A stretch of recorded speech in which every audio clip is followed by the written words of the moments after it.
Так, я в эфире. Ассаламу алейкум, добрый вечер, приветствую всех, с вами снова я, Орти Аслан, на канале Реалити. Сегодня 21 февраля 2022 года, и сегодня мы обсудим ситуацию в Украине и отвечу на ваши вопросы по мере своих возможностей. Так, друзья, приветствую вас с нашего традиционного приветствия. Так, ночино, он и комментар. Just Matt, Леди, Любомира Галицка, Неуловимый Джо, Гробовщик, Андертакер, Шульдамаг, Хищник, Гражданин Ичкерия, Вася Гилдиев,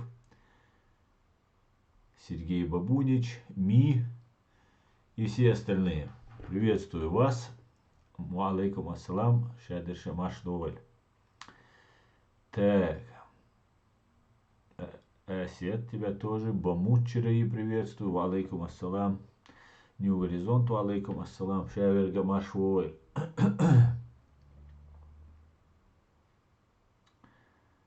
Так, Александр Лубенский, лайк стоит. Александр, спасибо, приветствую вас.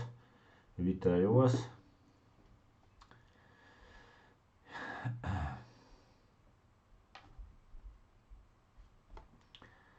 Так, давайте буду пока читать ваши комментарии, пока собираемся. Сергей Бабунич, хочется услышать комментарий на обращение правительства ЧРИ в поддержку Украины.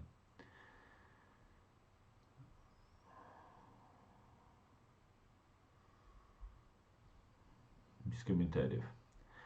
Маш Уольсон, Хоми, Ваш Аслан и все остальные. Маш его, леди Хой. Аслан, включи его, дай послушать его бред. Кого ты имеешь в виду, Ми? Кого включить?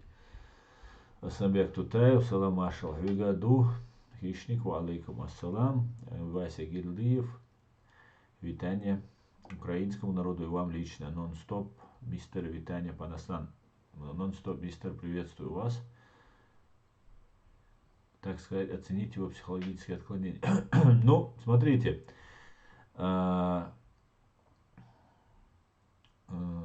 События в Украине разворачиваются так, как, в принципе, и говорили американцы. Зря я им до конца не верил. Думал, какая-то это игра. Но, по всей видимости, игра, конечно, она присутствует, но Украина не собирается зачищать, к большому сожалению, хотя я бы хотел, чтобы все-таки мы зачистили территорию Донецка и Луганска, а затем и Крыма, и восстановили конституционный порядок Украины на всей территории Украины. Хотелось бы очень этого. Ну, посмотрим, что будет.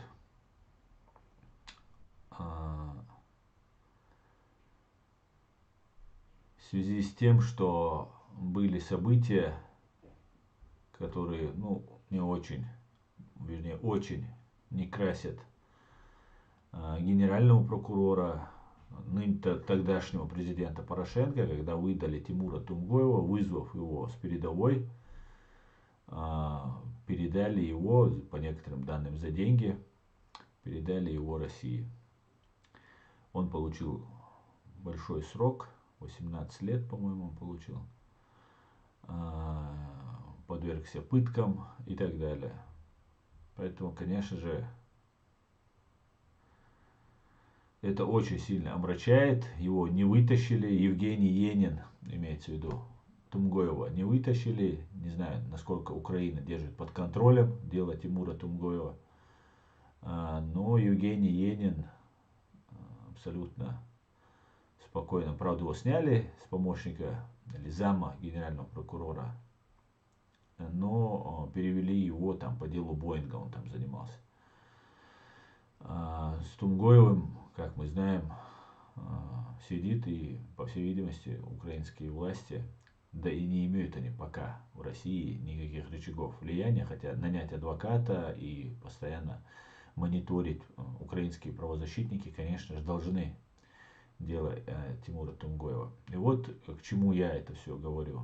В связи с тем, что сейчас реально начинается война, уже сильные боестолкновения идут провокации со стороны фашистской России. Войска России не отгоняет, и здесь, в Европе, да и по всему миру, чеченцы очень сильно поддерживают Украину и готовы выехать. Но как людям, представляющим, как государственникам, как представляющим определенное государство, Чеченскую республику Ичкерию, конечно же, мы хотим гарантий себе. Мне понравилась очень сильно речь Владимира Зеленского, которую он сказал на Мюнхенской конференции пару дней назад. Очень достойная речь, просто вызывает бурю эмоций, и полностью разделяю его слова, сказанные им, что не нужны озабоченности, а нужна реальная помощь. Это правда. И мы, чеченцы, не имеем джавелинов, не имеем байрактаров, не имеем других там каких-нибудь там современных вооружений. Но мы имеем опыт, мотивацию и безграничное уважение к Украине, украинскому народу, борющемуся за свою свободу. И очень хорошо мотивированы с тем врагом, с которым сейчас Украина имеет дело. Поэтому это я сейчас пока так говорю, потом я официальное письмо напишу Владимиру Александровичу. И хотелось бы публичных или не публичных, но чтобы, конечно, это стало достоянием общественности, что нам будут даны гарантии, и с удовольствием мы выйдем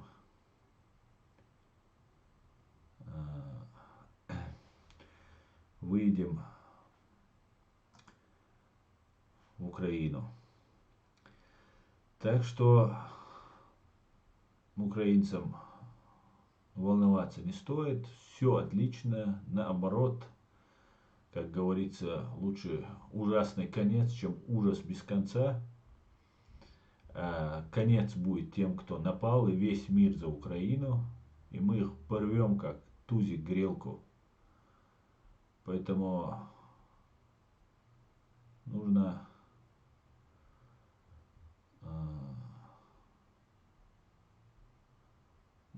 обоюдно договариваться, чтобы обе стороны, и наша, и украинская, была довольна. Ну, вот такое вот наше условие, мое условие, я это говорю от себя только лишь. Ну, как говорится, слава Украине. Давайте почитаю ваши комментарии, задавайте свои вопросы, обсудим все вопросы. Так, звук Рилю, не знаю, почему звук у меня слабый, не знаю. Сейчас, может быть, получится. Да, вроде бы 100%. А если так, как меня слышно? Прием. Скажите, слышно меня? Раз. Как лучше слышно, хуже слышно?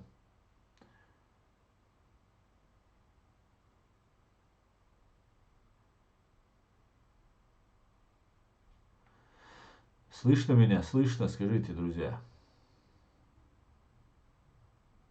Рилю. 10.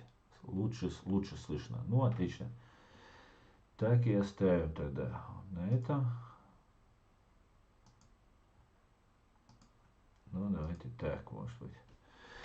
Как было. Вернул. Потом слышно хорошо. Может, это у тебя звук просто, Чечня не Россия. Может, или я, может, тихо говорю. Так, слышно хорошо. Всем хорошо слышно. Значит, это у тебя проблема, видимо. Так, Хищник, а сам может ли быть так, всех мужчин с оккупированной Ичкерии отправят на эту войну, и что ты посоветуешь нашим гражданам временно оккупированной Ичкерии? Ну, конечно же, если будет большая война и будет мобилизация, они могут отправить всех, ну, призовут всех, потому что отдельно нас призывать это будет более накладно. Когда всех будут призывать, тогда, наверное, будет попроще. Но что может быть? Может быть подлость со стороны России. В 1941 году нас насильно отправили на войну, и наших женщин, детей и стариков им устроили геноцид под видом депортации. То есть голодомор и холодомор, и от голода, и от холода, и от болезней люди гибли, так как им создавались такие условия, что люди должны были погибнуть. Об этом я тоже 23-го буду говорить. Расскажу подробно, мне много информации по этому поводу прислали. То же самое могут сделать и сейчас. Всем чеченцам, которые служат в оккупационных формированиях, бандформированиях, учтите, если вас там даже не убьют, то ваших женщин, детей и стариков могут отправить куда-нибудь в Сибирь, чтобы наши места занять, чтобы туда заселить колонистов, русских колонистов, ну и других национальностей, россиян. Но соседи наши некоторые побегут быстро занимать наши дома, которые до сих пор не отпускают. Поэтому ни в коем случае, конечно же, нельзя ехать воевать. Под любым предлогом оставайтесь со своими семьями, по болезни, увольняйтесь, что хотите делайте, но нам могут ударить в спину, как это было сделано. Поэтому, не говоря уже о том, что украинцы ничего нам не сделали, никакого повода и основания ехать ни одному чеченцу воевать на стороне России, там ни одному чеченцу нет, ни одному, ни один украинец не пришел, не захватил ни одной пяди нашей земли. Да, воевали некоторые украинцы, и тот же Буданов был с Донецка, и летчики были с Украины. Ну, были моменты, но это их преступление. А если вы сейчас поедете, это будет ваше преступление, за которое придется, конечно же, отвечать. Поэтому всем, кто дома, быть готовым ко всему. Когда наши мужчины, ваши мужчины уедут, будут отправлены куда-то, то много что может сатане, дьяволу прийти в голову для того, чтобы сделать так, чтобы никогда чеченский народ не оправился. Единственный один плюс в этом во всем, при всем при том, что они нас травят, онкология, коронавирус, люди каждый день гибнут у нас дома, хоть как таковой открытой войны Россия против нас не ведет. А единственный плюс, что всех чеченцев они уже не смогут, потому что 1/3 чеченцев находится здесь в Европе, в других странах мира, и они не смогут нас всех уничтожить. Так что чеченская нация уже не исчезнет с этой земли. Даже если убить всех, кого они там смогут достать, всех, в том-то и дело, фашисты из России не смогут достать. Поэтому категорически нельзя никуда ехать. Ну а если поедут, то преступники, с которыми на территории Украины, в юрисдикции Украины будут разговаривать по закону военного времени. А в противном случае, дальше, позже, когда Россия проиграет, она без сомнения проиграет войну Украине, войну миру, да, то в таком случае придется нести еще уже уголовную ответственность, уже будут преследоваться эти люди. Потому что, слава богу, Украина состоявшееся, сформировавшееся государство, у нее все институты правоохранительные, следственные хорошо работают, ну, в достаточной мере работают, чтобы определять, устанавливать лиц, фамилии. И мы будем выдавать таких людей, совершивших преступление, или судить у нас в стране, если это наш гражданин, то будем судить его в нашей стране за преступление, которое он совершает в Украине. Конец России неизбежен, без сомнения, тому формированию, государственному образованию, которое есть на сегодняшний день. Но что будет, мы все увидим в ближайшее время. Я думаю, этот год, о нем говорил и Горбачев, и другие гибнюки. Этот год самый решающий, 22 год. И в этом году будем надеяться, что мы победим. Да, Мула. Посмотрим. Я, конечно, категорически против насилия, против оружия, против войны. Но я сегодня считаю, что НАТО это самая большая, самая мощная и способная правозащитная организация. И добро иногда должно быть с кулаками, а лучше с байрактарами и с джавелинами. Так, давайте почитаю ваши комментарии, друзья. Так.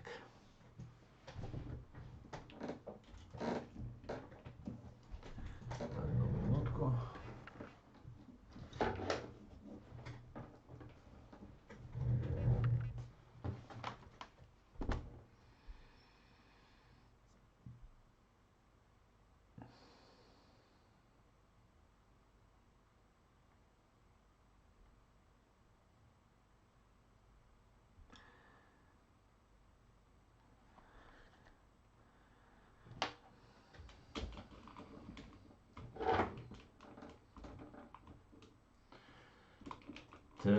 Так. Давайте почитаю. Так. Надо включить санкции. Так. Давайте чуть я вверх уйду.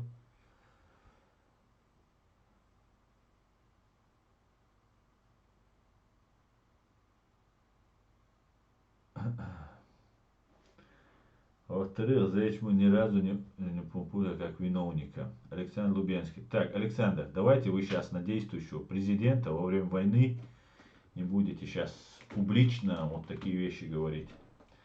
Или я вас забаню. Нужно чеченцам заселить Крым и не будет больше там сепаратистов и всяких кизяков. Ну, нам есть что заселить, нон-стоп, мистер. У нас есть своя земля, которую нам тоже нужно освободить. И, надеюсь, с вашей помощью тоже. Тибулос МТА. Вчера террористы все-таки нашли ВАЗ, набитый взрывчаткой на пути следования насильно вывозимых беженцев. Взорвать твари не посмели. Боев план неделю назад уже был публично раскрыт американской разведкой. Кстати говоря, когда вот на прошлом своем стриме я говорил свою версию, которая оказалась ошибочной, по поводу, что Украина будет зачищать, да, я как полагаю, оказалась ошибочной, Украина не готовит никакой, хотя план, наверное, все-таки должен был быть, но сейчас Данилов сказал, что ни в коем случае.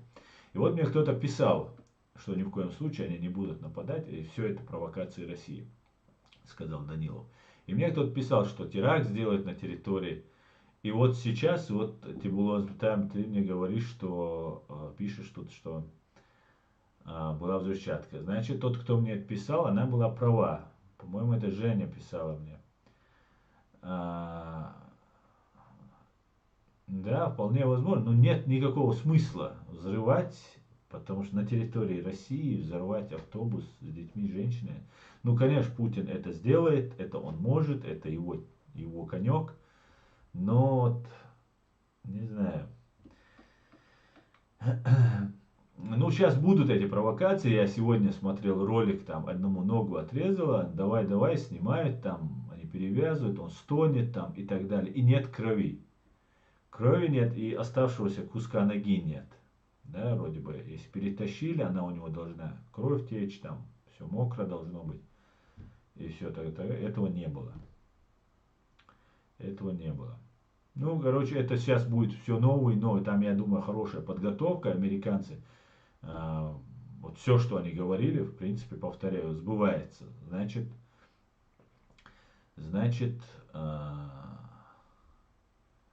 информация достоверная была. Фриман антипутинист. Надо включать санкции против отраслей экономики. Зачистка на Западе всей путинской агентуры, высылка путинских кошельков, их близких и родственников, объявление России страной-спонсором терроризма. абсолютно с тобой согласен, Фриман антипутинец. Всех на Западе надо под русских, и под путинских, под патрушевских и всех остальных мерзавцев, подонков, которые отстаивают Россию, их всех надо здесь зачищать, особенно богачей разных, потому что Украине сейчас нужны будут большие деньги, пускай вот за счет конфискованных с их имуществ финансируется война, которую развязал Путин. Да, и вот эти ура-патриоты, которые возомнили себя каким-то вершителем. В 21 веке я не понимаю, для чего они это делают. Самая большая страна. Но я-то знаю, для чего это делают. Путин, это понятно, им удержать власть, сохранить вот эту власть за собой. Вот непонятно, народ зачем это поддерживает и идет. Вот эти сумасшедшие люди, зачем они идут. И причем гибнут они. Так, Хищник Асан, я понимаю, что сотрудника... Так, сейчас я Фрей Роки отвечу. Вы Бэрк Мичакарю. Бэрк, чуаю клюхшу. Уйвар. Интернет чуаю. Вицкус. Так, Вася Гилдиев. Так, это не мне, Хищник Асан. А я понимаю, что сотрудника МВД туда отправят. В своем вопросе я имел в виду общую мобилизацию про граждан Ичкерии, которые насильно могут отправить в Украину.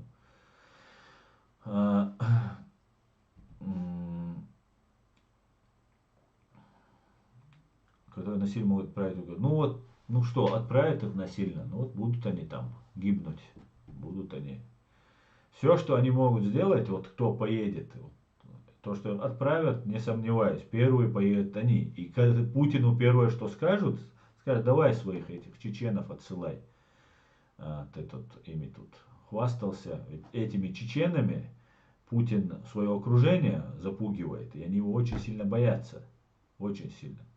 И если он туда их отправит, то их можно будет просто утилизировать. А тамошнее руководство, военное руководство России, оно может их бросить в какие-нибудь трудные места. Вы же чеченцы, вы же справитесь, давайте в бой там и так далее. И их там утилизируют. Так, Женя, Украина. Взорвать не посмели, потому что подняли хай страшный. И мы им написали, что они доиграются. Военных преступников никто не любит. Пока что нет погоды на Байрактары. Мне так вчера ответили тут кое-кто. Ясно, Жень, спасибо. Топа, какими были границы Ичкерии до Российской империи? Этого я сейчас тебе не смогу сказать. И Баркал вам за прочтение моего первого вопроса, говорит Хищник, пожалуйста. Да, я знаю, что по какой причине пока что Байрактары не используют, чтобы потом не сказали, что мы их мирных жителей убиваем, наверное. С выходом на Каспийское море с севера и вдоль по Сулаку на южных его рубежах, Ми говорит. Так, Вадим Дорн, спасибо сынам Кавказа, братьям украинцев. И вам дякую. Маждада, салам алейкум, салют всем, слава Украине, победа будет за Украиной, Ичкерия за Украину. Да, именно так. Вот такие были у нас границы. Так, пока все войска у наших границ, чеченцы могут освободить Ичкерию. Нон-стоп, мистер. Ну, пока нет. Ну, во-первых, у нас это не все войска выведены из нашей страны. Это во-первых. Во-вторых, у нас нет оружия, да, на месте. Но если бы Украина все эти 8 лет усиленно занималась бы нашей поддержкой, а не преследовала бы наших добровольцев, ваших добровольцев, не выносила бы их в санкционный список там, и так далее. Во-первых, этих чеченцев сейчас было бы в Украине уже намного больше. И у нас был бы уже какой-то фундамент. Я надеюсь, какой-то фундамент там все-таки имеется, какая-то работа там ведется определенными людьми. Я на это очень надеюсь. Но при всем при этом сейчас вот так по щелчку не можем. Но если это все затянется, если нам американцы и англичане и другие страны окажут помощь финансовую, политическую, информационную, которую нам не оказывает до сих пор и Украина в том числе за эти 8 лет, ну, не считая там блогеров и там за редким исключением, хотя некоторые блогеры очень сильно нас поддерживают, и всем им низкий поклон и благодарность, то ситуация была бы совсем иная, если бы все эти 8 лет мы работали бы именно в этом направлении. Я писал и в Раду, и мы писали, и нам не отвечали даже за геноцид там 44 года, который просто Рада могла бы рассмотреть и поддержать, и нанести тем самым урон. Писали за то, что наши паспорта признали, писали, чтобы нас признали, писали, чтобы наше правительство признали. Но вот этого всего пока не произошло, и только произошло то, что внесли в санкции наших бойцов, которые там есть. Не знаю на каком основании. И не только бойцов, и там разных других людей тоже внесли.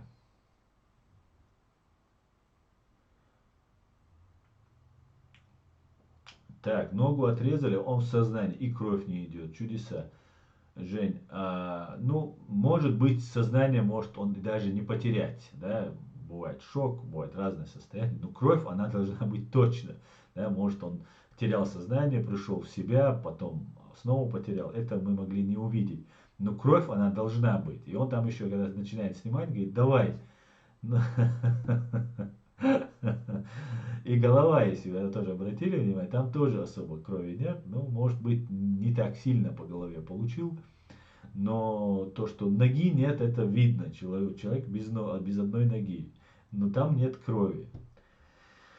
Это все сейчас будет. Все это будет. Будем, давайте будем очень внимательными. Будет очень много сейчас провокаций.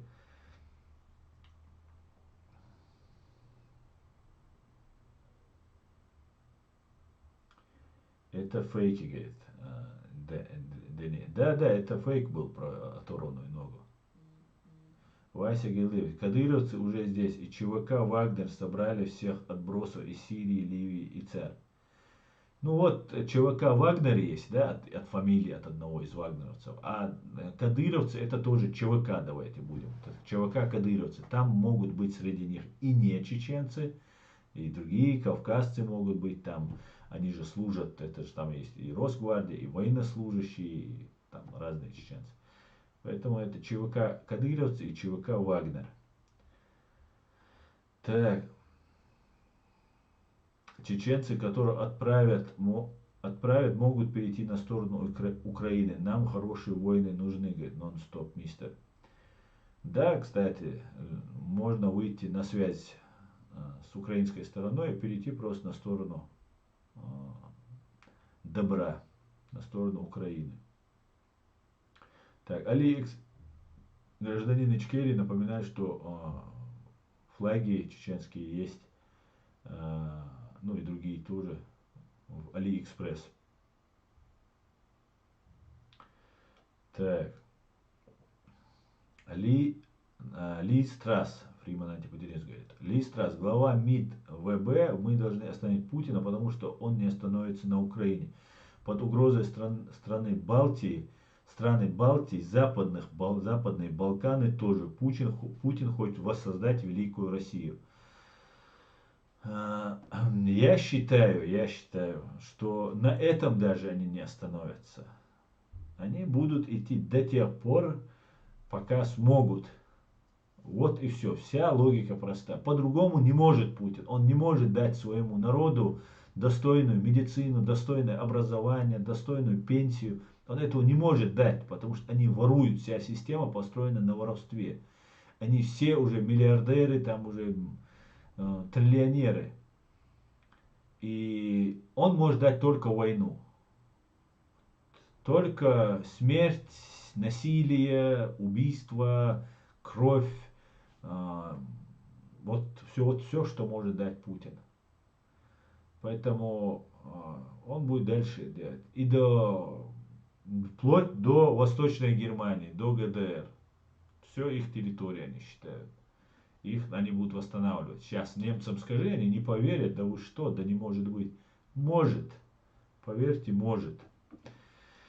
Так, Вася, я русский человек, я за справедливость. Вася, что по вашему русскому мнению, что значит справедливость? Это украинская сторона или же российская сторона в данном случае?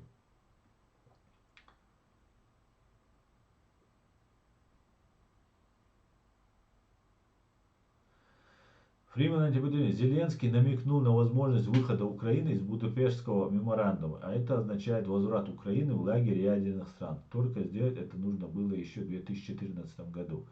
Да, Фриман Антипатин, совершенно верно, очень мне это тоже понравилось. Вообще, Зеленский просто разнес их аккуратненько, грамотненько, очень хорошо, всем все сказал, просто восхищен этой речью на самом деле Зеленским. Ну, в 2014 был не он.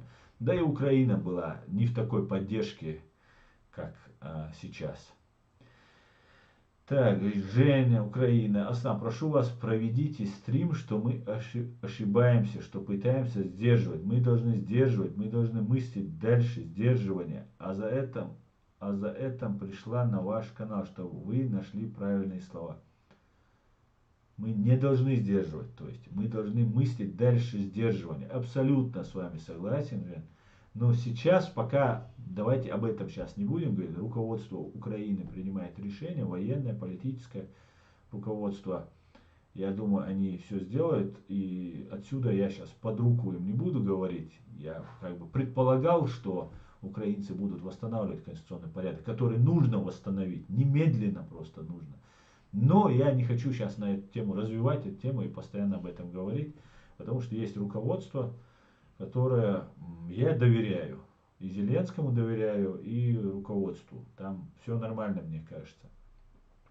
Все отлично. И мир то, что помогает, это огромная помощь. И мы должны все вместе разбить это. Украина. Так. Прошу вас указать на этот момент, что мы только истекаем кровью, и на этом сдерживании это будет длиться вечно, если мы не поймем, что нам надо не сдерживать, а именно мыслить шире. Именно так, Жень, я об этом и раньше говорил, и сейчас согласен с вами, что вы говорите полностью. Ну, сейчас мы пока об этом не будем говорить, потому что сейчас, наверное, ждут, да, я даже, знаете, я в прошлый раз 2 месяца назад об этом еще в декабре сказал, что, скорее всего, Украина будет восстанавливать свой конституционный порядок, а потом выяснилось, что под этим видом русские как бы хотят сказать, что вот на нас тут Украина начала убивать лугандонцев, и вот мы пришли им на помощь. И как бы в какой-то степени я начал выступать на их стороне, да, на вражеской. Это не категорически нельзя. Лучше промолчать или же что-нибудь по-другому как-то действовать. Ну, нельзя так. Поэтому подождем, доверяем власти Украине и все, посмотрим, как что будет. Так. Украина, Украина пережует и выплюнет всю эту российскую матрешку вместе. Рост террористам не помогут никакие кружева а-ля рязанский сахар. Все больше людей начинают вспоминать взрывы домов Путиным. Да, и эти взрывы домов и последовавшие за этими взрывами нападения на суверенное, независимое чеченское государство, об этом нужно говорить. Я украинским блогерам об этом много раз говорил. Ну, просто многие не в теме и не очень об этом говорят. Но нужно бы начать говорить на всех официальных каналах Украины об этом.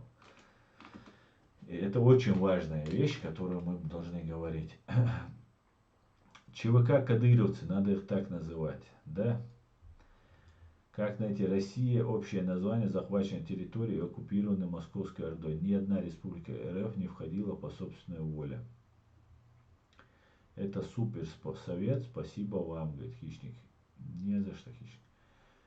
Говорят, Мальцев на стриме сегодня сказал, что даже ЧВК Вагнер не хочет против Украины воевать, что даже там брожение умов.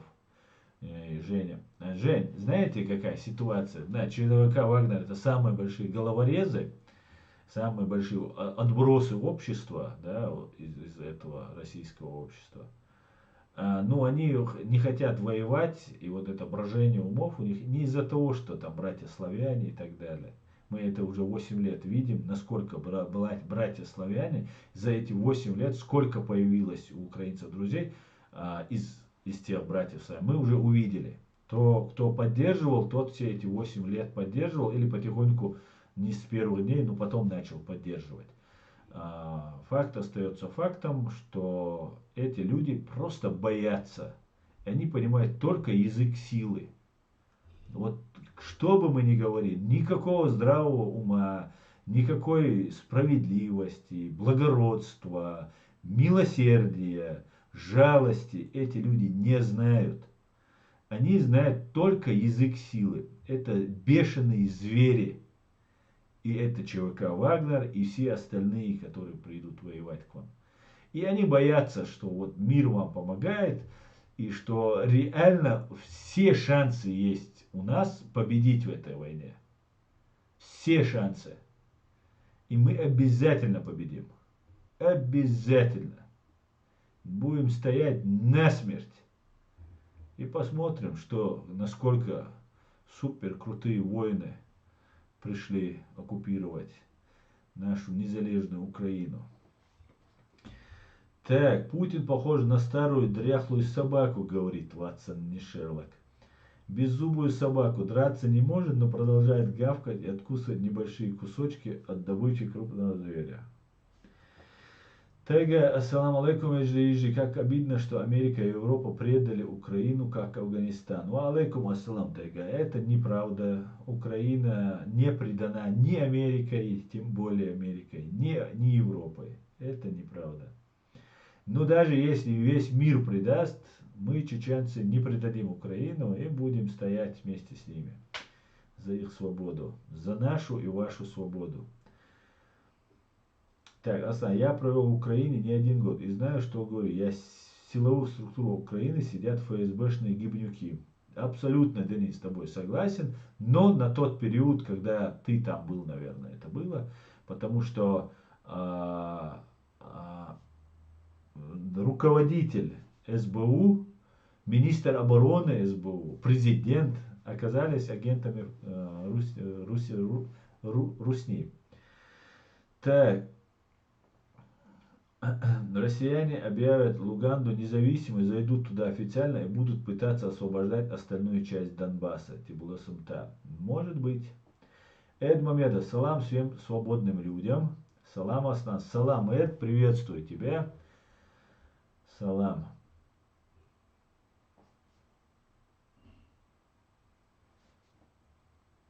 Вася Гилдеев, чем отличается Нохчу от Кадырова? Нохчу говорит, что он сын Ичкерии, своего народа, а Кадыров пехотинец Путина. Да?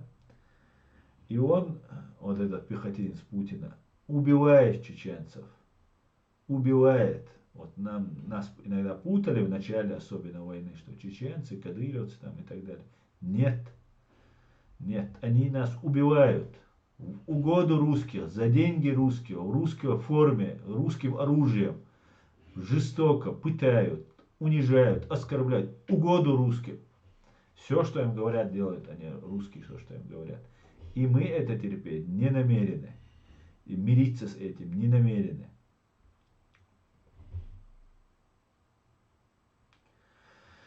Шулепа сказал, что Украине надо 1,5 месяца только, чтобы восстановить атомную бомбу. Аслабек Туте.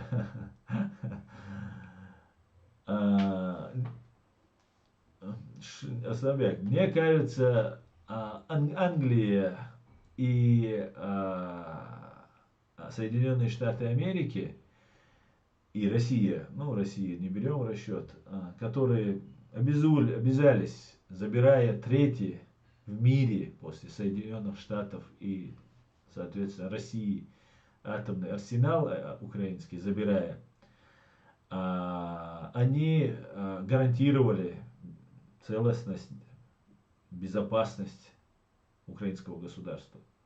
Так вот, у нас здесь, в Германии, не знаю как сейчас, но какое-то время находилось атомное американское оружие.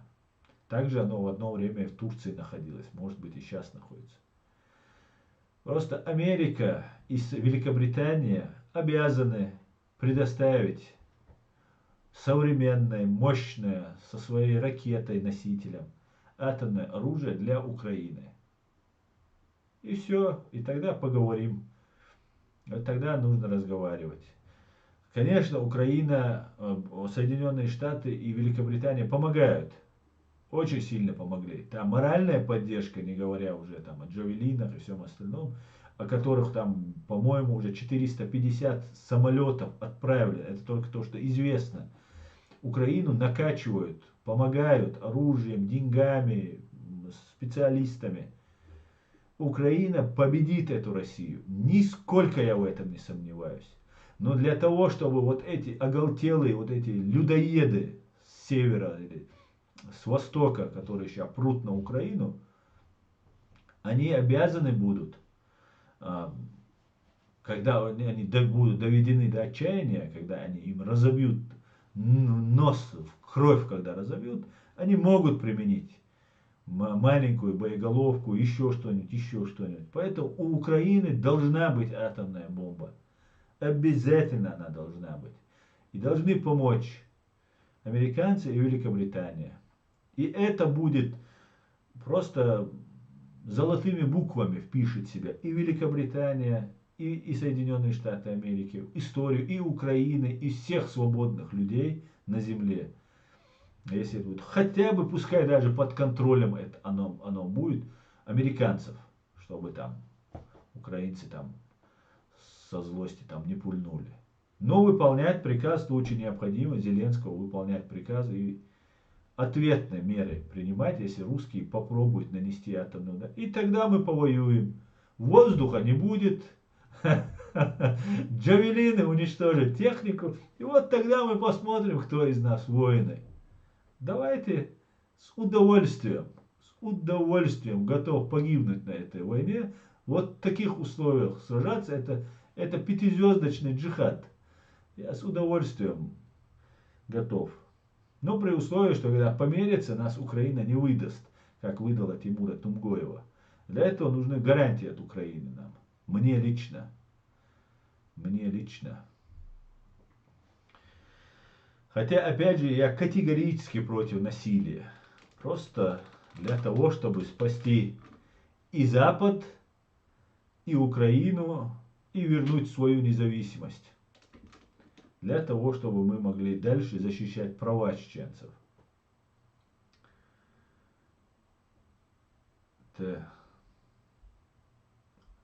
6 августа 4. Ассаламу алейкум. Я считаю, что наша мотивация была бы намного сильнее, если Украина признала бы Ичкерию оккупацию и геноцид чеченского народа на фоне признания РФ ЛНР. Ва алейкум ассалам. 6 августа 4. Абсолютно с тобой согласен. Об этом я и говорю. Конечно, это мотивирует. Это я понимаю. Я много времени потратил. Вот у нас здесь консульство есть украинское в Гамбурге. Я постоянно на всех мероприятиях, которые меня приглашали постоянно, и даже когда не приглашали, сам ходил, поддерживал с первых дней, как оказался здесь в Германии, украинцев, украинское консульство, украинскую диаспору. И многим чеченцам доказывал, что не надо в Сирию ехать, это не наша война, это гражданская война. Вот Россия напала на Украину, о которой говорил еще Джохар, и так далее, и так далее. Я об этом много раз говорил. И потом выдали Тумгоева. Ну, это просто было невероятная такая коварство, что я просто, и мне некоторые мои товарищи говорят, вот видишь, смотри, что сделали. И у меня не было слов. Поэтому нам нужны гарантии от Украины. Дайте нам гарантии, и до Москвы догоним их. До Джохара Грозного, до бывшего Грозного мы прогоним их. Вместе, все мы сделаем вместе. Сергей Демров, слава вильным нациям. Героям слава. Эдмамедов, украинцы настроены не брать в плен никого. Все, кто ступит на землю из РФ, все в утиль.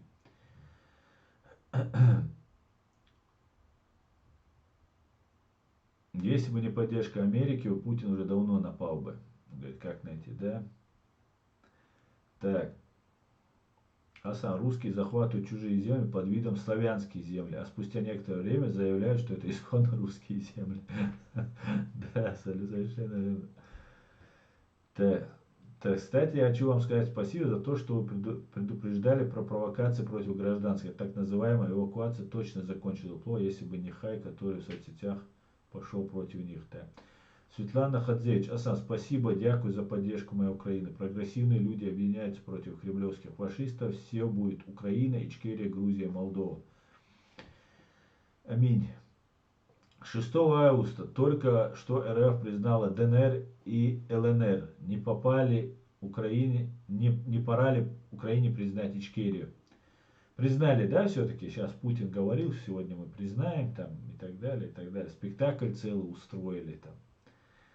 Вот бы нас предали, как Украину, хотя бы с половиной это оружием, что им возят днем и ночью. Так. Главное, если США и Англия закроют небо над Украиной, РФ, украинцы без проблем справятся с РФ. Да, абсолютно. Небо закрыть, джавелины есть. Там как? Ты это джавелин, что такое? Например, едет танк. Да, ну, серьезная сила танк. Да, и для того, чтобы его подбить, нужен или очень хорошо квалифицированный профессиональный гранатометчик, и еще нужно много удачи, успеха и так далее. Потом у этих современных танков как есть? Ты в него стреляешь, и откуда произошел выстрел, он автоматически поворачивает туда пушку. Да? Только выстрелил, надо уходить. Да? Не ждать даже пока долетит. Ну, там, уже надо ноги уносить, потому что сразу же в это место танк начинает вести огонь по гранатометчику. Сейчас же джавелин ты выстрелил, бросил эту трубу и все. И ты можешь убежать, и с танком ты закрыл вопрос. Потому что с гранатомета ты его не всегда, далеко не всегда ты его закрываешь.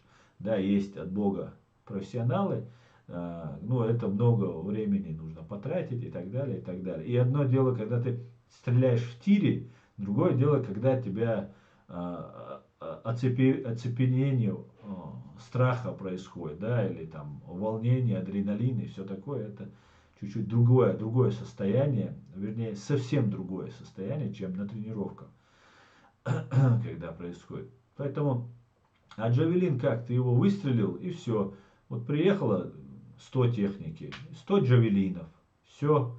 И танкисты знают, что гранатометчик тебя может выстрелить, и у тебя есть шанс не погибнуть. А от джавелина у тебя стопроцентная смерть.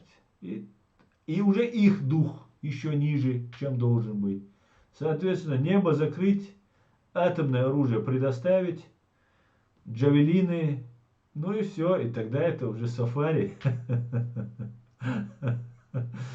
Пятизвездочный, как говорится. Посмотрим, посмотрим. Так.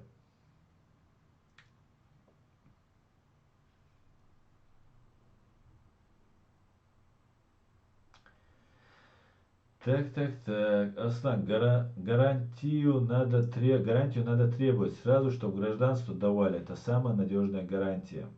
Ну, украинское гражданство, конечно, да, это гарантия, все такое. Совершенно верно. Сразу же можно вперед просить гражданство. Вышел добровольцем, получил гражданство. Согласен. Но мне нужно признание Украины чеченского государства. А жизнь у меня одна, и раз я готов платить ею, то я хочу побольше, побольше, как говорится.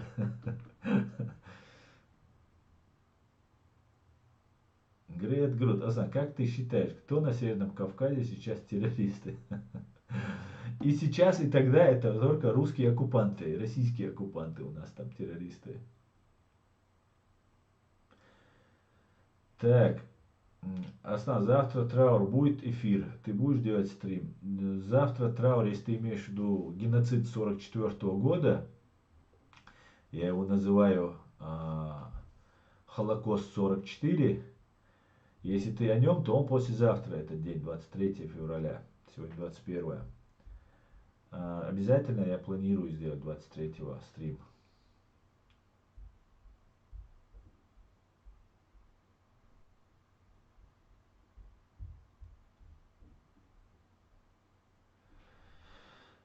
Так, Окурок признал независимость террористических организаций ЛНР и ДНР. Ну, ясно. Ичкерия XXX. Ассаламу алейкум всем друзьям. Ва алейкум ассалам.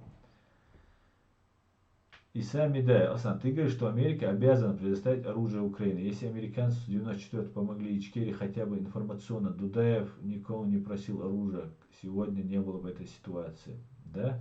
Да.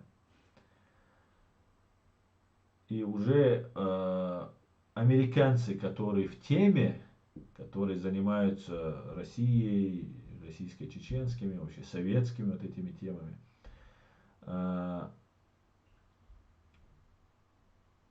такие как Пол Гоббл, они это прекрасно понимают, и не зря он говорит, что чеченцы это как э, приводит сравнение, как канарейка в угольной шахте. То есть там индикатор был того, что не все в порядке с Россией. Это не просто так, там какое-то наведение конституционного порядка, борьба с какими-то террористами. Это все ложь, как сейчас борьба там с какими-то фашистами в Украине. И у них хватает наглости. Украинцы выбрали еврея президентом, и им хватает наглости называть этот народ фашистскими, нацистскими и так далее. Но быть патриотом обязан каждый. Но быть нацистом, фашистом, это зазорно и некрасиво, и некультурно, и преступно.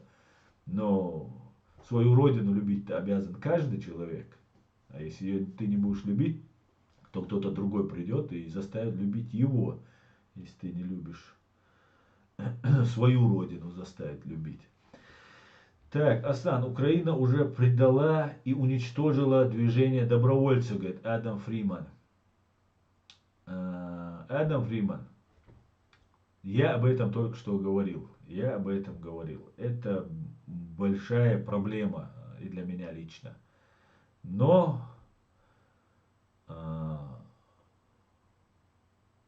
будем требовать, просить Украину, чтобы она дала нам гарантии. И вот Женя говорит правильно. Гражданство. Если дать, все, своего гражданина точно Украина не выдаст.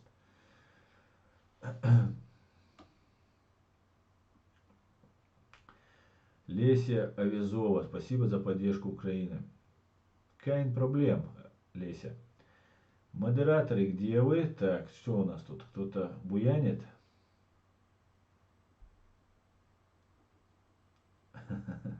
Трубы бросать нельзя, говорит Женя. На ней еще отличный прицел, который в хозяйстве пригодится. Ну да, на охотничье оружие потом присобачить. Так. Украина не способна защитить ни свои земли, ни добровольцев, ни свой суверенитет. Ну вот здесь, Адам, я с тобой не согласен, потому что Украина суверенитет свой защищает, свои земли защищает, как ты видишь, уже 8 лет. Да, не очень было хорошо в начале, но отстояла же, остановила же, а могла же пойти дальше Россия, если бы ее не остановили. 100% пошла бы дальше, если бы ее не остановили. Так, ассаламу алейкум, Адам Алксахов. Ва алейкум ассалам.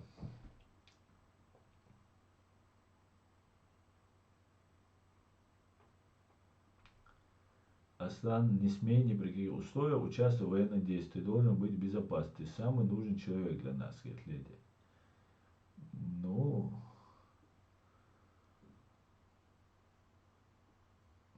без комментариев, может, это. Да, я про 23 февраля, геноцид чеченцев и ингушей. Да, послезавтра сделаю обязательно это. Сделаю.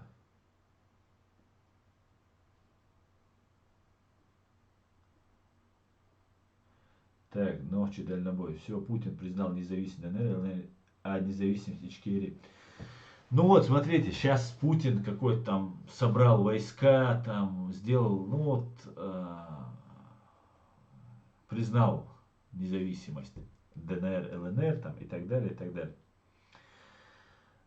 Фактически мы все знали, что ДНР, ЛНР, так называемые ДНР, ЛНР, оккупированы Россией. Если бы не было, мы видели, как эти колонны белых грузовиков они там под видом гуманитарной помощи завозили.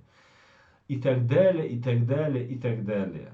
Все это время вместе с Крымом были оккупированы вот эти части Луганска и Донецка. Поэтому вообще ничего не произошло. Просто то, что мы говорили 8 лет, или там 7 лет, сколько там, 7,5 лет, как они Луганск, Донецк захватили, части Донбасса захватили.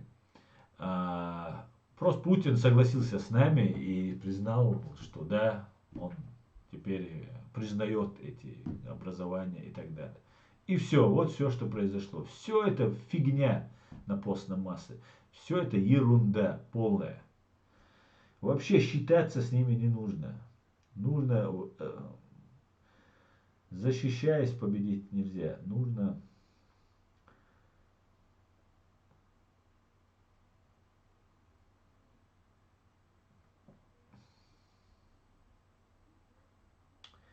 так, лорд Старк или Стапк. Ассаламу алейкум. Алейкум ассалам. Грегор, Асан, помнишь операцию Чечевица в Украине? Как ты думаешь, почему эту операцию назвали так и почему на Украине?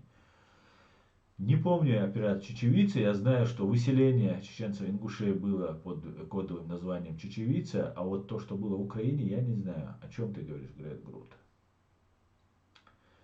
Вася Гилдыев, Путин еще раз нарушил международный договор, Минские соглашения. Ублюдок всегда остается ублюдком. Ну, никто в этом не сомневался. Лорд Стар, ваша Ичкерия еще существует? Конечно, еще как существует. Живее всех живых и будет существовать 1000 лет еще. Пока существует чеченская нация.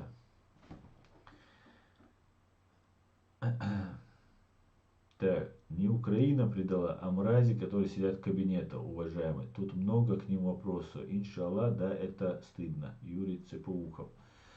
Да, мы сейчас об этом не будем говорить. Конечно, это у нас всегда в голове есть. И мы ни в коем случае никого сейчас не хотим в этим упрекнуть там и так далее. Мы хотим получить себе гарантии, чтобы не оказаться вслед за Тумгоевым.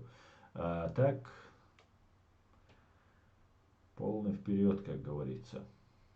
Мы знаем, мы друг друга прекрасно понимаем. И украинцы, и мы друг друга понимаем. И очень такие серьезные брожения в чеченском обществе здесь начались. Если бы на самом верху главный человек страны Владимир Зеленский ответил бы мне или кому-нибудь из наших чеченцев, сказал бы, да, ребят, любой доброволец и чеченец произнес бы, получит гражданство, допустим. И мы признаем там какие-то там эти, пойти нам навстречу, ничего в этом нет. Мы одно дело делаем. И это очень большая борьба. Очень нам придется еще на непримиримых схлестнуться с фашистской Россией. Поэтому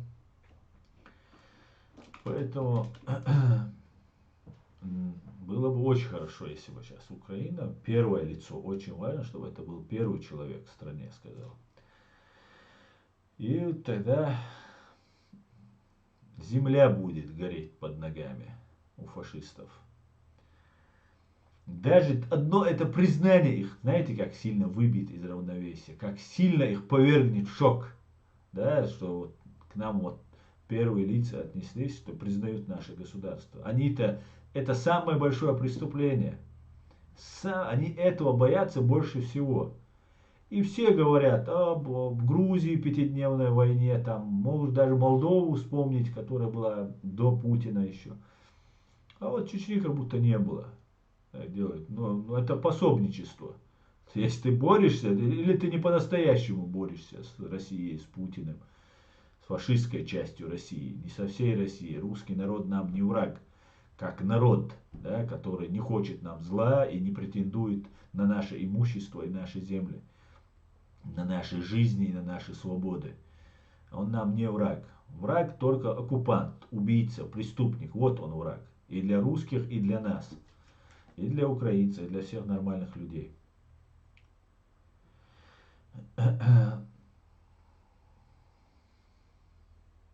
Асна, какие выводы должны сделать люди, все свободные люди по отношению к РФ? Этот момент. Выводы, что с Россией нужно просто перестать говорить на том языке, который она не понимает. То есть на человеческом языке. Она понимает только язык силы. Это бешеные звери. Путин сам это сказал. Те, кто в 99 году взрывал, если это звери, то это бешеные звери, он сказал. Так вот, он с Патрушевым взрывал эти дома. Так вот, сейчас на Украину напали бешеные звери напали. Под руководством бешеных зверей идут бешеные звери. Они сами себя так назвали. Это не я их так называл. Они сами себя. И вот какой вывод должны сделать. И ничего не изменится, если они потом, когда им дадут в нос, начнут говорить по-другому. Нет. Нет. Когда им больно, слабо, они сразу бегут подписывать мир, договариваться, улыбаться, там появляются хорошие люди. А когда у них все хорошо, вот вообще они за людей не считают. И своих русских тоже. Вот почему я говорю, речь идет только о фашистской России. Потому что часть русского общества, они тоже на стороне добра, на белой стороне, на светлой стороне истории. Вот такие вот дела. Например, Россия пойдет дальше, и ее Украина не способна остановить. До сих пор это было период гибридной войны, и не мог Путин использовать официально армию. А что ему мешало?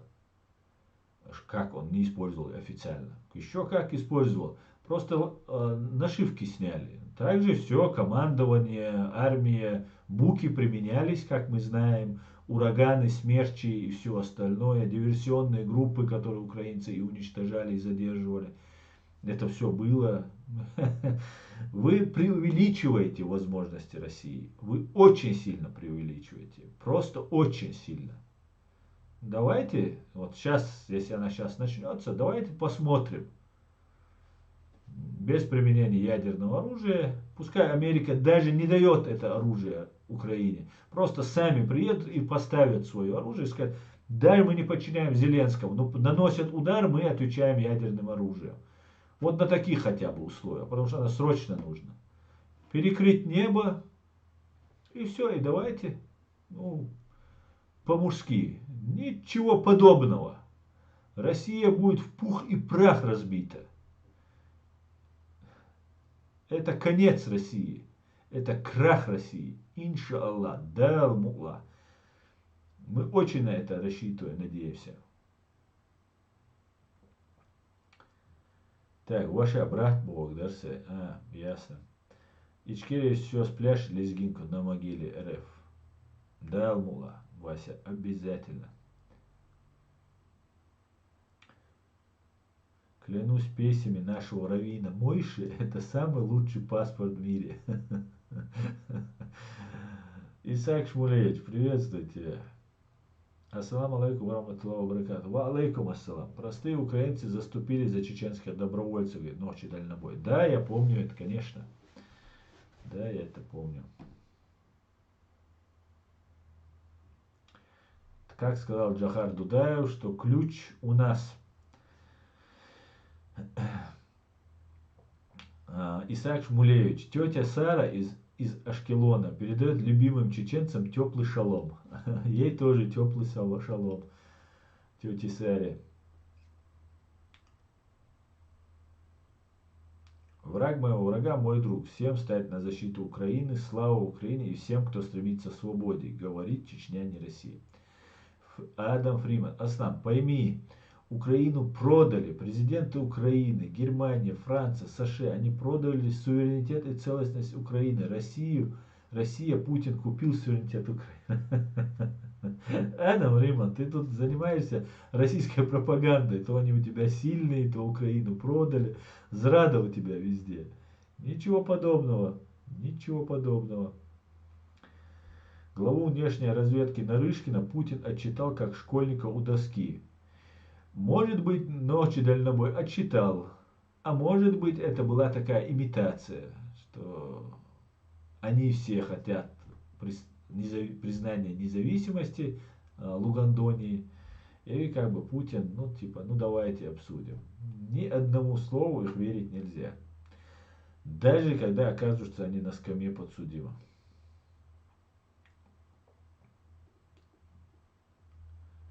Но если быть честным, 90% РФ это имперцы. А что про них можно сказать? Имперцы это фашисты, Эдмамедов. Вот что можно про них сказать. И с ними у нас ничего нет, кроме вражды. Исаак Шмулевич, обязательно передам ей от вас всех привет. Тодор Абайса. Бамут Черри, Аслан, почему Украина не хочет нас признать? Я не знаю, Бамут, я не знаю. Очень. Для меня это в голове не укладывается. У тебя убивают, но нельзя сказать, что Украина не по-настоящему борется. Про кого, про Украину нельзя. Но вот мы были в Польше, там сидит президент Грузии и премьер-министр Украины, забыл его фамилию. И они говорят обо всем, но не говорят про Чеченскую республику. У одного забрали часть территории, у второго забрали часть территории России. И их нельзя заподозрить в том, что они нечестно, ну, не по-настоящему борются. Да? Ну кого их нельзя в этом обвинить. И они этого не произвели. Я не знаю, почему они так себя ведут. Просто не понимаю. Такая ненависть к нам, что ли? Или они соучастники этого геноцида? Я не знаю, может у них какая-то, не знаю, программа во всем мире против чеченцев. Я не знаю, с чем это связано. Ну, это глупо просто отказываться от такого козыря. Только если ты там слишком чеченцев ненавидишь, там, я не знаю, считаешь их врагами. Но это фашизм.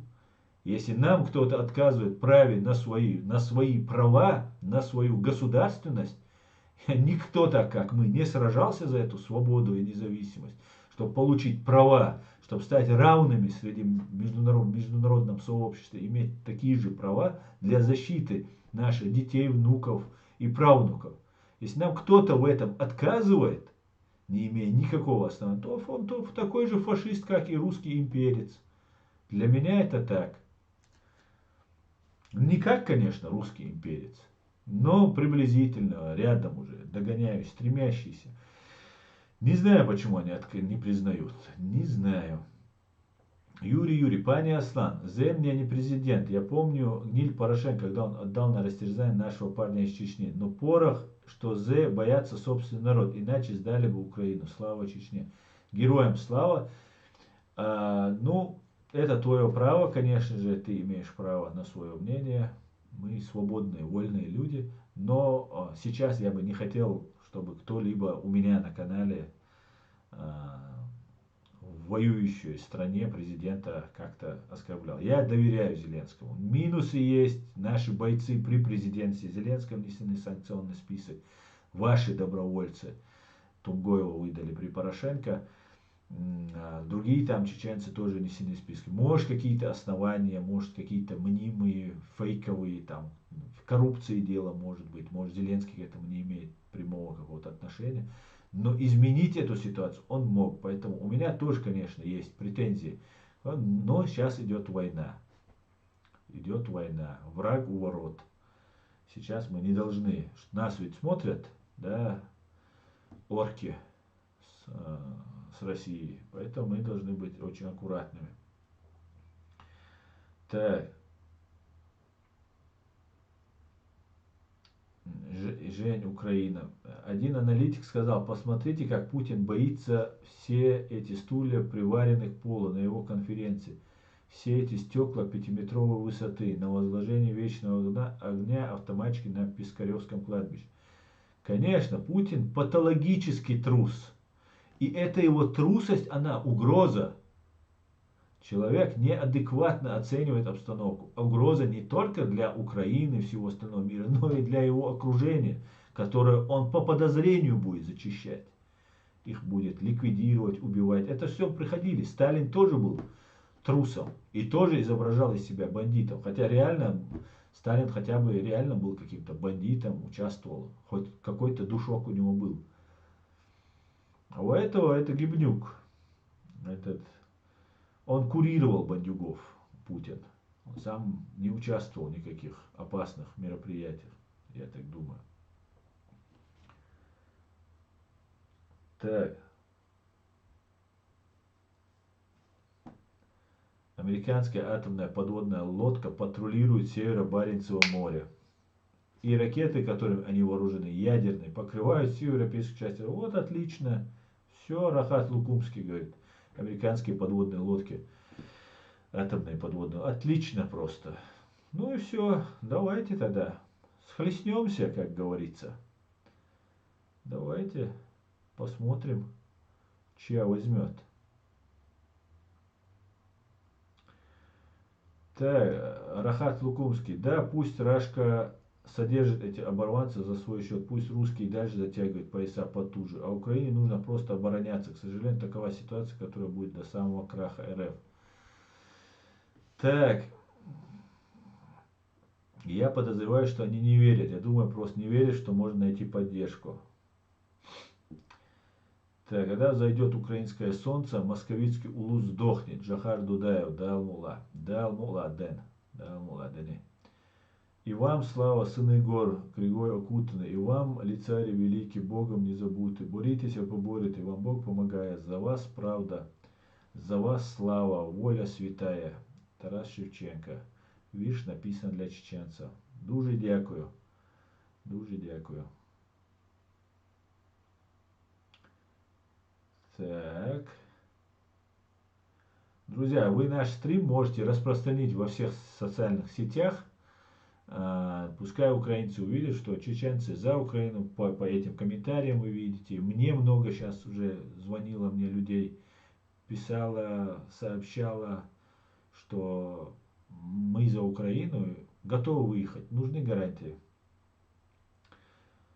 Когда Ельцин с Бадуна рявкнул в американском сенате «Боже, храни Америку», сенат пустил слезу и дал алкашу Ельцину 6 миллиардов долларов. На эти грязные деньги была война. Наверное, ты это имеешь в виду. Да, это так.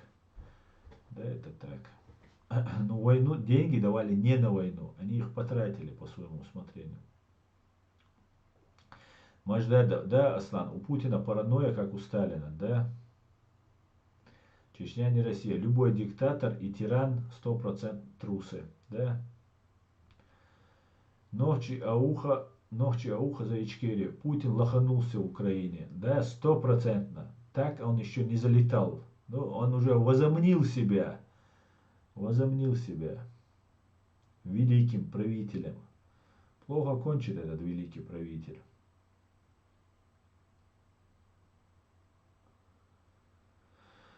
Так.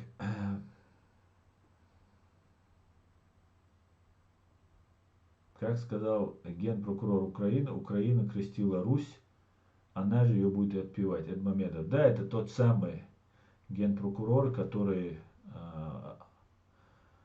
под чьим началом передали Евгений Енин, подписал его передачи Тимура Тумгоева России. Спектакль трагикомедии они разыграли, сняли заранее, да.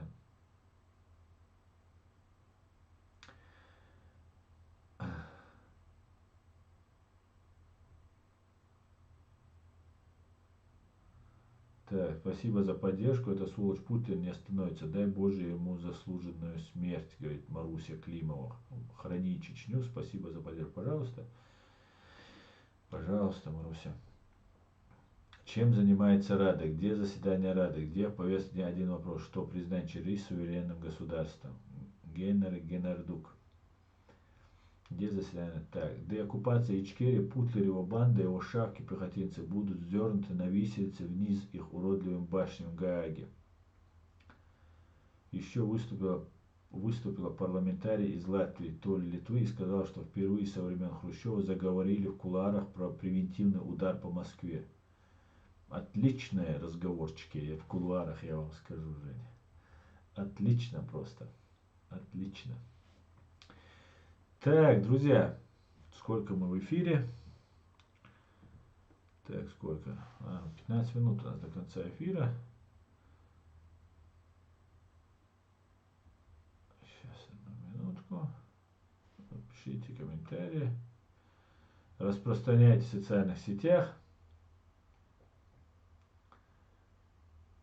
И ставьте лайки и распространяйте наше видео. Так, наш канал запрещен на территории фашистской России. Мои постоянные подписчики это знают. Поэтому давайте на Украину будем вещать побольше, раз на Россию нам они запрещают. Кстати говоря, я уже говорил, да, у меня Инстаграм заблокировали второй раз уже, по-моему, второй раз. Жаль, конечно, писал, они мне его не восстановили. Атака идет постоянно и на этот канал, и на Инстаграм, но ничего, все будет Ичкерия, да, мула. Я так понимаю, что Минское соглашение тютюгает, Котет Гипотенузович. Да, ну, я бы не стал вообще обращать внимание на их. С ними разговаривать не надо. Только автоматная очередь и прикладом в ухо. Только так можно разговаривать с оккупантами и фашистами. Они должны сидеть на скамье подсудимых. Смерть Хутину не надо, его надо судить, Нью Горизонс. Да, Нью Горизонс, абсолютно согласен. Нужно судить. Убивать не надо. Нужно задержать и судить. Так, Кинг Борс. Украинцы, вы сами способны постоять за себя. Не надеясь на этих... Да, вам пример чери. Малейший проявление славы только раздоит Ваню. Да, Кинг Борс. Мышление у тебя еще осталось где-то в 97-м, 8-м, 9-м годах. Ты еще ничего не понял. Но рассчитывать надо на себя. В этом я с тобой соглашусь. Путин, об этом Зеленский сказал. Мы рассчитываем на себя. Будет нам помощь, не будет, мы рассчитываем на себя. Только так.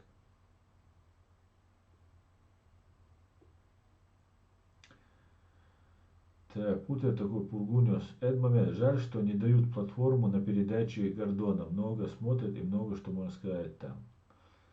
Ну, нас тоже достаточно слышат. Ничего, обойдемся без Гордона, который не признавал нас. Сила правды. Ассаламу алейкум раматлаху баракату. Ва алейкум ассалам.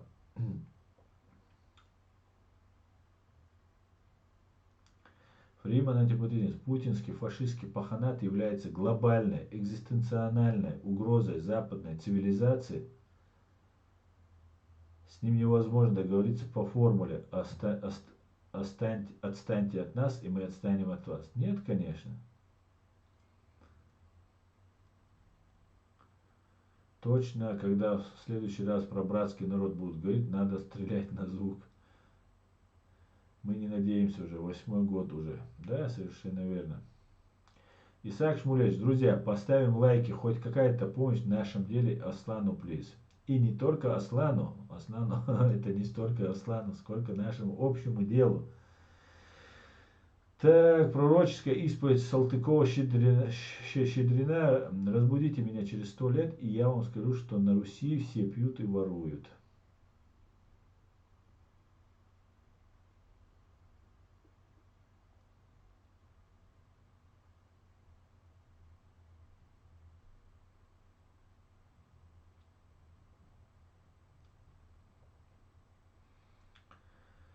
Котет Гипотенузович. Про Минские соглашения, я в том плане, что все их взвизги про требования соблюдения их можно смело отвечать, что РФ в одностороннем порядке разорвала. Да, все уже. Можно было в одностороннем самим разрывать. Не нужно было даже обращать. Это Байден, кто там был первый, французский, до Макрона, который. Меркель, они вроде бы там остановили, тогда Украине нужно было, потому что нужно было сделать передышку, как-то выстроить ряды. Но сейчас уже все. Я лично достал Гордона, он меня блокирует, говорит Эд Мамедов. Да, надо доставать его, то он уже забыл. Спорить не буду, я уверен в том, что говорю, и время покажет, как Запад кинет их, как кинул и нас. Кингборс. Так, Фриман Антипутин. Запад должен быть готов к военному отпору и в случае продолжения военных авантюр Кремля. Рахат Лукумский. Украина с таким вооружением сейчас стала на несколько позиций выше даже армии Канады в военном рейтинге. Да, абсолютно. Ну, это сумасшествие, если они попрут. Просто это будет их самоубийством. И я много раз говорю, надо восстанавливать свою территорию, конституционный порядок на своей территории. Не обращаем внимания на этих мерзавцев. Рано или поздно вас признает весь мир. По крайней мере, про ваш подвиг знает каждый украинец. Ваня. Дякую, Вань, да, дякую. Этот момент. Призываю всех пытаться на любой платформе задавать неудобные вопросы.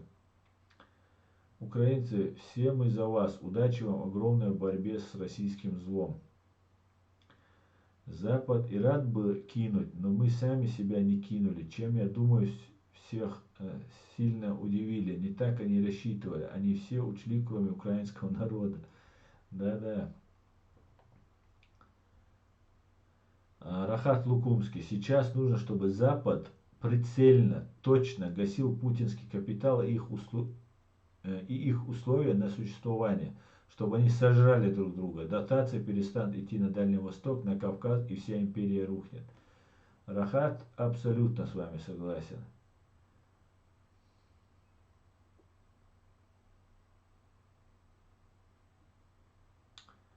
Сейчас Путин обращается к россиянам. Путин вату катает, что, мол, вокруг одни враги, НАТО у ворот и все такое. Народ в России нищает, поэтому Путину, кроме войны, ничего предложить своему электорату.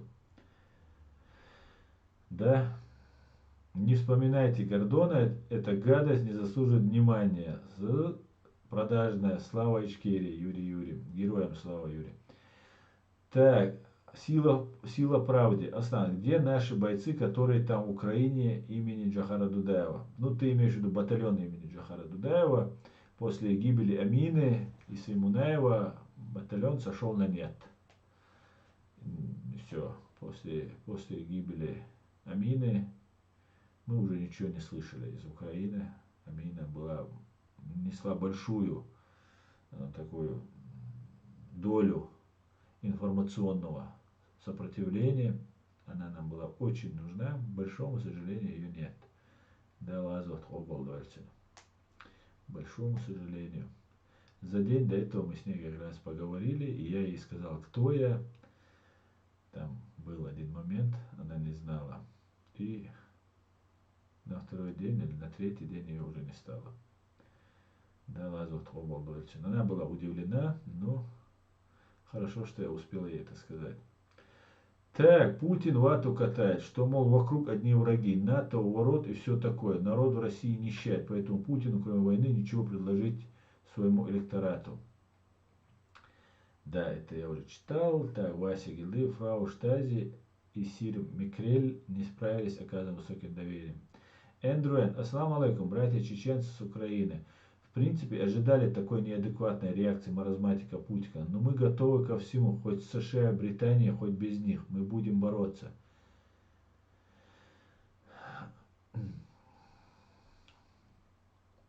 Дай Бог. Эндруэн. Весь свободный народ, все люди мира за вас. Адам Фриман, Асан, ты плохо понимаешь, какое оружие обеспечивает прорыв. На дворе не 41 год. Да, к сожалению, Адам, я не такой поклонник Путина и силы, и веры в силы российского оружия, как ты. Этот момент, Асан, если сможешь, сформулируй вопросы для свободных людей. Что ты имеешь в виду? Чтобы где-то писать, говорить? Говорить. Но про взрывы домов, это первое, что нужно говорить. За убийство 300 тысяч чеченцев, среди которых 42 тысячи. Об этом нужно спрашивать всех, как они относятся, да. Почему они считают Чеченскую республику Ичкерию, которая вышла из состава СССР, частью России. На каком основании? Гордон мне так и не смог привести никакой документ и ссылку на документ. хотя он подразумевал, что мы часть России и так далее. Так же и считает международное право, что мы часть России, потому что так считает ООН. А оказалось, а мы это знали давно, и ни для кого это не секрет, Россия как продолжательница Советского Союза, но незаконно оказалась ООН. Так что Россия не имела права там, и не имеет права там находиться. И я очень надеюсь, что начнут гасить ее по всем фронтам. И в финансовом, и политическом, и так далее.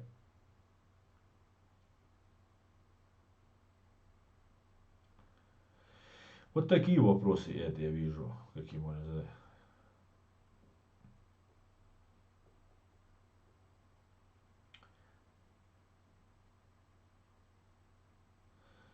Так, скажу с иронией, и на момент Украина достаточно сильна, как воины Ичкерии в свое время, и значит у них есть шансы. Да, абсолютно с тобой согласен, 6 августа шанс есть, однозначно есть. Однозначно. Асланбек Тутай, я бы давно арестовал бы счета Путлера и его дружко, если у меня была возможность. Давно пора это сделать было, конечно. Псевдогосударство России, оседлавшее ООН и помыкающее ею в качестве постоянного члена Совета Безопасности, совершает в 21 веке самые чудовищные преступления в мире. Нонсенс и звоночек для человечества. Да, и если сейчас не остановить, это пойдет дальше, это не будет останавливаться. Вот сейчас он там признает ДНР, ЛНР, потом присоединяет, потом еще какую-то часть отожмет. Сейчас будет боестолкновение.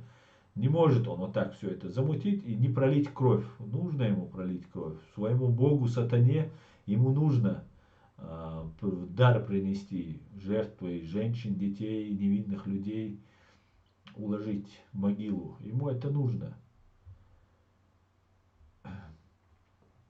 И это пойдет далеко. Если не остановить, остановить есть все силы. Вот здесь и сейчас, сегодня это можно сделать. Рахат Лукумский. Жаль, конечно, что Израиль не одобрил отправку систем «Железный купол», видимо, из-за присутствия пророссийских лобби в властных структурах. Тимур Аслан. Американская разведка получила списки украинских политиков и активистов, которые российские террористы намерены убивать. Самое время сделать передачу о убийстве ночи в Европе. Такая же аналогия. Да, абсолютно так. И украинцы, которые патриоты, которые стоят, у них нет никаких шансов, если они останутся, что они как-то договорятся. Ну, если они не перейдут на сторону врага и не будут убивать своих же вчерашних соратников. Поэтому, как говорил Джохар, на непримиримых схлестнулись.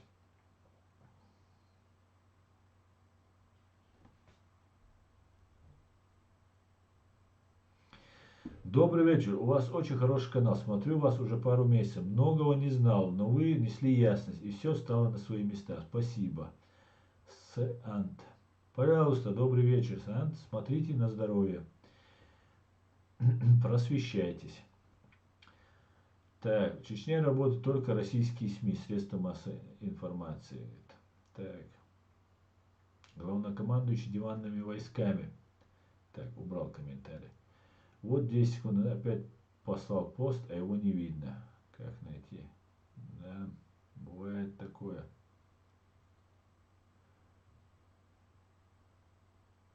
Юрий, мы победим Рашку. Наша победа будет крахом Москвы. Пан Джохар это предвидел. И предвидел, и знал. Ичкерия. Бой будет все-таки, да, Асан? Бои уже идут. Столкновение, сегодняшняя стрельба, она очень интенсивная сегодня, как никогда. Даже говорят, в 2014 там, на настоящем времени я смотрел. В 2014 году не было такой стрельбы. Не знаю, это русские сами там провокацию делают или там по украинцам стреляют, украинцы в ответ. Этого я не знаю, но была очень сильная перестрелка. И бой, конечно же, будет. Бой и кровопролитные бои будут. Первое, я думаю, русские сейчас максимально попробуют войти и максимально занять территорию, чтобы Крыму там проход, там все такое у них было. Это они попробуют сделать. Дальше, как они пойдут или нет, это другой разговор. И другой разговор, что сделает Украина. Нужно идти, наступать и до границы с Россией свою территорию отстаивать. Я так считаю. Ну, конечно, русские первые начнут.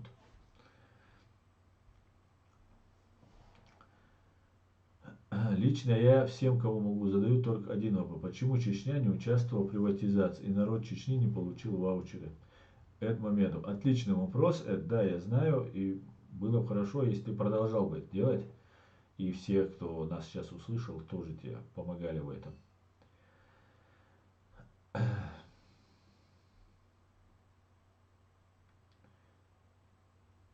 Эндрюэ, за убийство третьего чеченского свободного жителя Россия все равно ответит, рано или поздно, и украинцы примут в этом участие за убийство украинцев и чеченцев и татар и других национальностей. Да, да, Алмула, да, Алмула. Слушаем, поддерживаем, ставим лайки. Лариса Макарова. Спасибо, Лариса.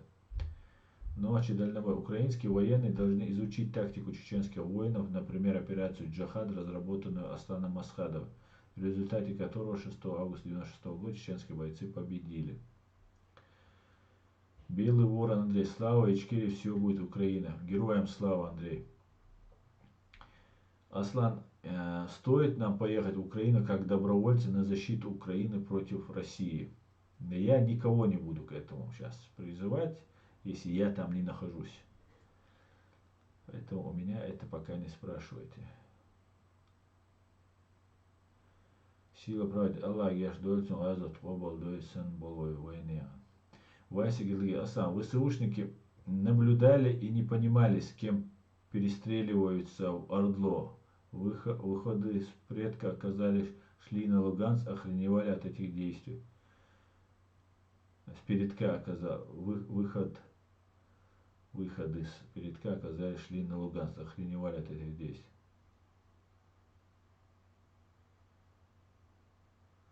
Выходит с передка оказались. Перестрелку показывали трассером, это постановка. Может быть. Да, и наши доброжелатели склонны верить. Союзмультфильм Плутина в своем величии, супер-пупер ракетах. Питерский гопник никогда не будет играть по правилам, только подлость и вранье. Вот его конек. Да, Иса Медаев, совершенно верно. Оксиген Го. Добрый вечер. За нашу и вашу свободу. Витаю, Оксиген. Присоединяюсь. Ян Украина, если будет такой разговор с нашими властями, по возможности сразу гарантии гражданства на въезде и защиту от преследования. Вот как иностранный легион во Франции. Да, Жень, абсолютно так. Только так.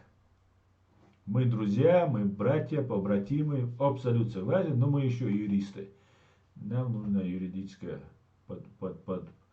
и в этом нет ничего такого, особенно с учетом опыта Тумгоева и батальона шейха Мансура, которые внесли в список, без объяснения причин. И не только батальон шейха Мансура, и других чеченцев тоже, которые проживали, и волонтерствовали, и помогали, и их тоже несли. На моем канале я брал интервью, вы это все знаете. С этими людьми мы общались. Там же никто не знает ни имя, ни паспорт какой страны. Так. Да, бои будут обязательно, они признали Луганду и официально туда зайдут, займут плацдарм, военные базы создадут и будут оттуда нападать, просто уже открыто. Да, и я очень надеюсь, что сейчас же мир начнет применять все санкции, все. Думаю, стоит через месяц-полтора я буду в Украине, надо помочь украинскому народу. Говорит, да не. Николай Земляной. На пути к Крыму стоят Днепр и Запорожье. Кровью захлебнуться. Так, выходы на Луган, значит, своих обстреливали. Это он имеет в виду. Украинцы сейчас сами знают, что им лучше и что делать. Ну, конкретно твое мнение, значит, что не надо поехать на защиту. Так, это Ичкерия. Я сказал, что я не буду это комментировать. Не надо ехать или ехать, это принимает каждый человек. Я свое мнение уже сказал, что сделаю я. Если мне дают гарантии, можно меня записывать добровольцы. Это мое решение. А кому-нибудь советовать я в этом, находясь здесь, я не буду. Если я буду там, может быть, я что-то скажу.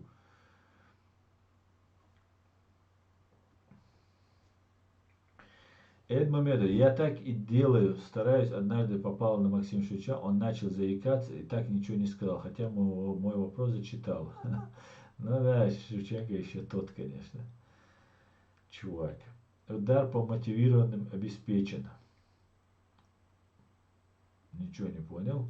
Рахат Лукумский, так, это не мне. Аслан, обстреливали Луганск, Вася Гилдыев говорит. Аслан, обстреливали Луганск из поселка, который расположен ближе к передовой. Луганск глубже. Пытались изображать, что это ВСУ стреляет по Луганску. Ага, ну создают, значит, видимость. Рахат Лукумский, вопрос к украинцам. Угольные шахты на Донбассе сейчас кому принадлежали и работали вообще?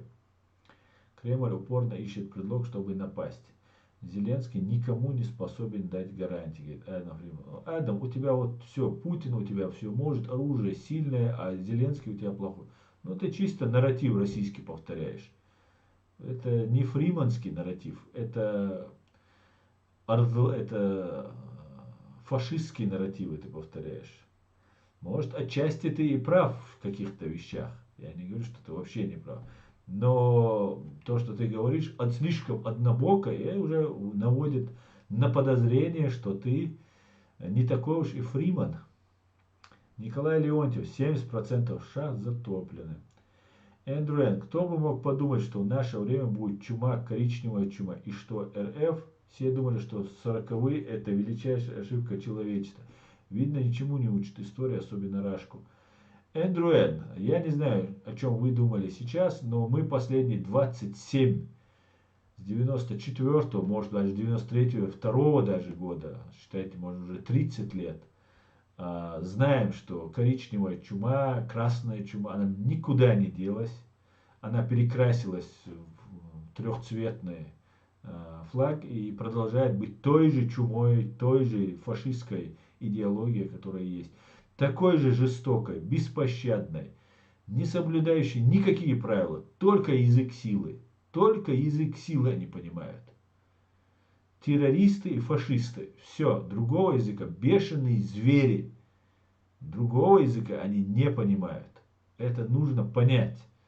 Даже если они сегодня улыбаются, сегодня они в костюмчиках там чисто выбритые и там говорят без мата, абсолютно ни о чем не имеет. Это бешеные звери, просто чисто выбритые и в дорогих костюмчиках. Все отличие от обычного бешеного зверя. Об этом сам Путин сказал. Путин с Патрушевым взорвали своих же русских и сказал, что это сделали бешеные звери. Если это звери, то это бешеные звери, он сказал. Вот, а это они сделали, потому что через несколько дней в Рязани были задержаны ФСБшники, и Патрушев сказал, что это были учения, и там не было взрывчатки, а был сахар.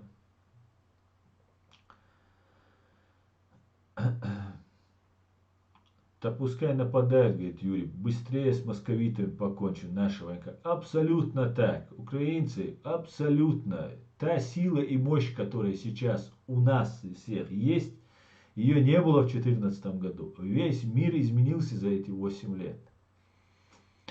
Абсолютно, 100%. Я еще был в Москве в прошлой своей жизни, это было 2014-2015 год, в каких-то голосовых чатах мы там участвовали.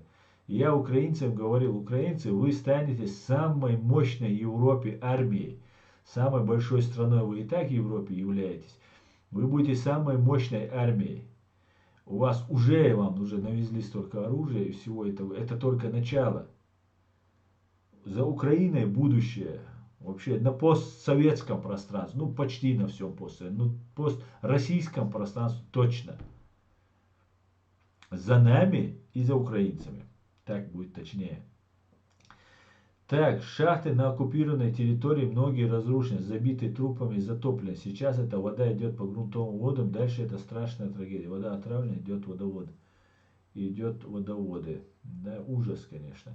Ночью, ассаламу алейкум, я один первый еду туда, кто еще, говорит, ночью, ассаламу алейкум, ва алейкум ассалам. Тогда там увидимся ночью. Что за ерунда? Мои посты редко проходят. Не знаю, как найти. Не знаю.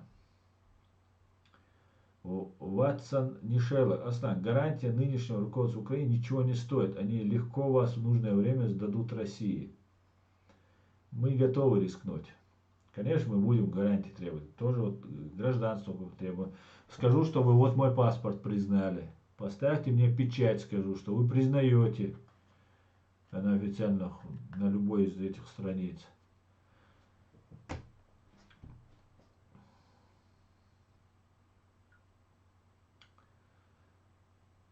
Так.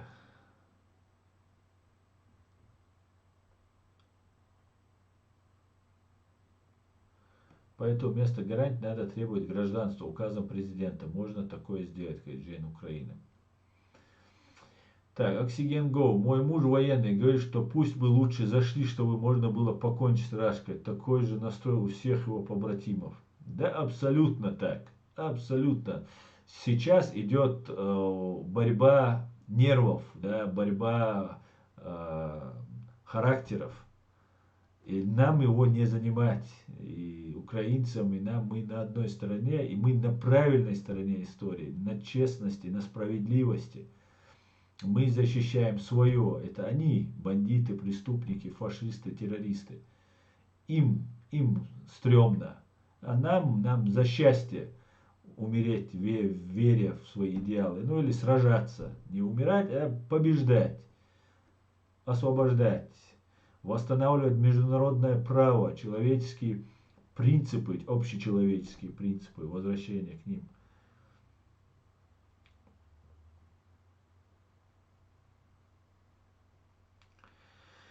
Я бы на месте украинцев использовал фразу Путина: если драка неизбежна, напасть первым. Украинцы, не ждите, пока Путин захватит Киев, а он это хочет и сделает. Да, если сможет, то сделает. Ассаламу алейкум, к сожалению, опоздал, говорит Аду Давлетук. Ва алейкум ассалам, Аду, машволь. Так, Аду, ты слишком, тут не гаси сразу, если оскорбления не будет. Бинарный коуч, слава Ичкерии, героям слава.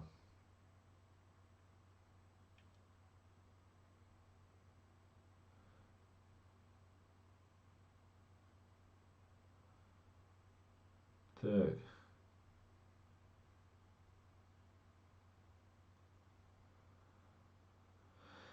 Так. Ночь дальной. Путин дурак. Своими действиями вооружил украинскую армию. Да, и весь мир реанимировал сразу НАТО. Это очень хорошо, что НАТО реанимируется. Потому что мы тоже туда стремимся, а нам нужно, чтобы в хорошем состоянии находилось НАТО.